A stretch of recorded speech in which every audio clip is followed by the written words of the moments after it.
Hello dear friends, आज पढ़ेंगे 7th class का 5th चैप्टर और चैप्टर का नाम है क्वालिटी, जो लिखा गया है जॉन गाल्सवर्दी के द्वारा।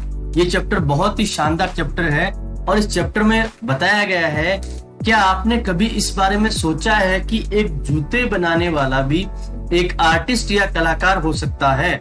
जिस तरह से बाकी कलाकार अपनी कला पर गर्व करते हैं, उसी प्रकार से एक जूते बनाने वाला भी अपनी कला पे गर्व कर सकता है, उसे भी अपनी कला पे अभिमान हो सकता है। जी हाँ, आज इस स्टोरी में उसी प्रकार के एक व्यक्ति की बात हो रही है जिसका नाम है मिस्टर जेस्लर, जो एक जर्मन शू मेकर है जो लंदन में सेट हो चुके हैं, लंदन में रहते हैं और वो एक पूरे परफेक्ट कलाकार हैं जूतों को बनाने के बारे में, जिन्होंने अपना पूरा जीवन इसी काम को दे दिया। तो चलो करते हैं आज के वीडियो की शुरुआत। लंदन का एक बहुत शानदार इलाका है और इस इलाके में मिस्टर जेस्लर जो है ये उनकी दुकान है और ये दुकान जो है ये प्रसिद्ध है जूतों को बनाने के लिए।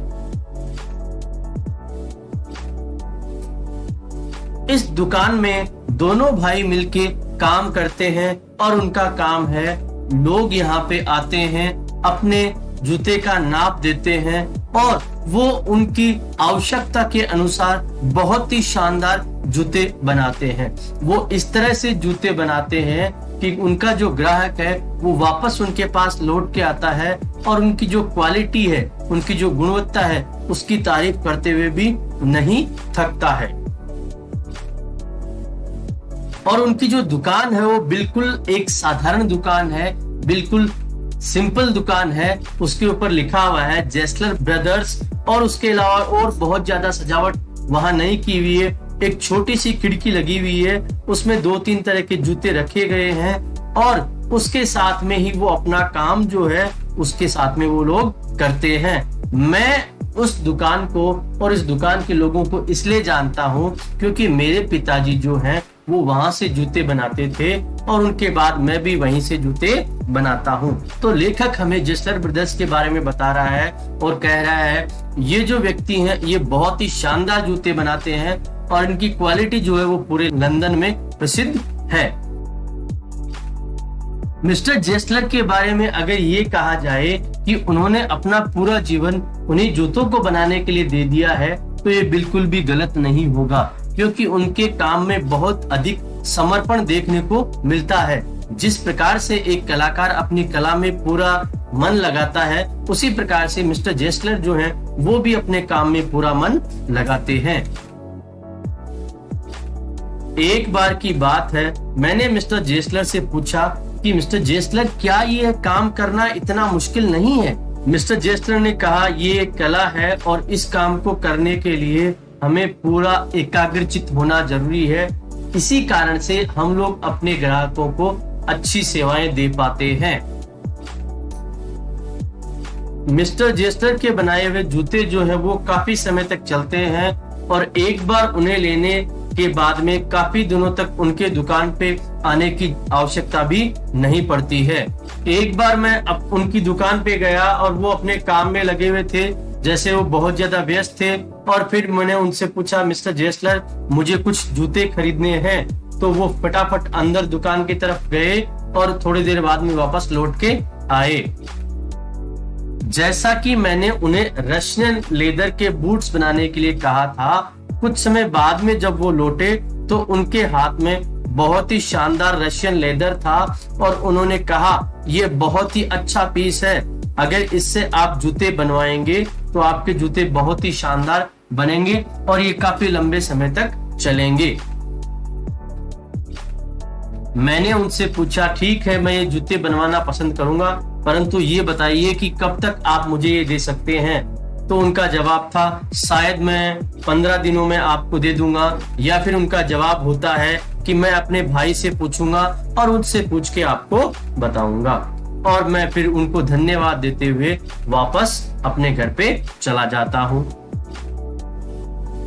एक दिन की घटना मैं कभी नहीं भूल सकता, जब मैं मिस्टर जेस्लर के पास में गया और मैंने उनसे कहा मिस्टर जेस्लर आपने जो पिछली बार जूते दिए थे वो सही नहीं निकले, वो थोड़े खराब हो गए और उन्होंने बहुत ही आश्चर्यचकित ढंग से मेरी तरफ देखा और वो बहुत ही चकित हुए कि ऐसा तो नहीं होना चाहिए, क्योंकि ऐसा कभी भी नहीं होता है। लेकिन मैंने जब उन्हें कहा कि वास्तव में मेरे पास में ऐसा हुआ है, तो उन्होंने यकीन कर लिया और उन्होंने कहा कि आप उन्हें वापस भेज देना। कुछ जो जूते होते हैं वो इसी प्रकार के होते हैं, उनका जो लेदर होता है वो सही नहीं होता है और वो इस कारण से खराब हो जाते हैं।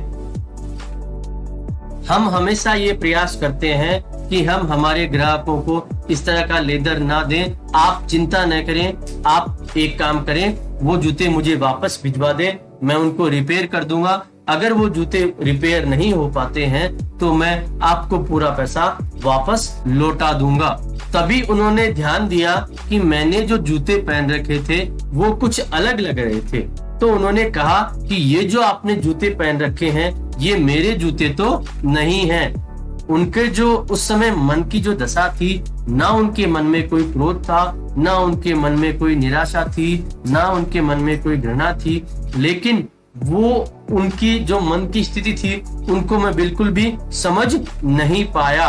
और उन्होंने क्या किया, मेरे पास आए और मेरे जूते के आगे के हिस्से को दबाया और कहा यहाँ पे ये जूता आपको परेशान करता होगा। और वास्तव में उन्होंने जो कहा वो बिल्कुल सही कहा था। उसके बाद में वो बड़ी बड़ी कंपनियों के बारे में बात करने लगे कि बड़ी बड़ी जो कंपनियां होती हैं उनमें कोई आत्मसम्मान नहीं होता है। वो जल्दी जल्दी बहुत सारे जूते बनाते हैं और ग्राहक के आराम की कोई चिंता नहीं करते हैं। वो इसी प्रकार से काम करते हैं।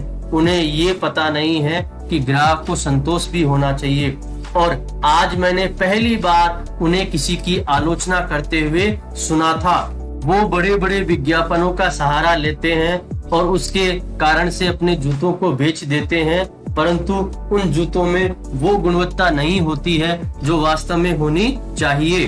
और ऐसा कहते हुए उनके माथे पे काफी सिकन मुझे दिखाई दी और इन बड़ी बड़ी कंपनियों के प्रति उनकी नाराजगी भी दिखाई दी। उसके बाद में मैंने कई जूतों का उनको ऑर्डर दे दिया और कुछ समय बाद में मुझे मेरे जूते भी मिल गए और मैंने इतने सारे जूते उनसे ले लिए थे कि अगले 2 साल मुझे उनके पास जाना ही ना पड़ा।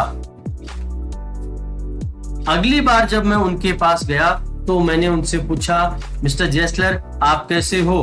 तो उन्होंने जवाब दिया, मैं तो ठीक हूँ, लेकिन मेरे जो भाई हैं वो अब नहीं रहे। मैंने उनसे इस बात के लिए क्षमा मांगी कि वो आपके भाई इस दुनिया में नहीं रहे, परंतु अब इसका कोई इलाज नहीं है। तो मिस्टर जेसलर ने जवाब दिया, वो बहुत अच्छे इंसान थे और वो बहुत ही अच्छे जूते बनाते थे, परंतु अब कुछ भी नहीं हो सकता। मिस्टर जेसलर ने मुझसे पूछा, क्या आपको कुछ जूते चाहिए? ये बहुत ही शानदार लेदर है। और मैंने कई जूतों का ऑर्डर दे दिया और इस बार जो जूते बने थे वो तो पहले से भी बहुत शानदार थे।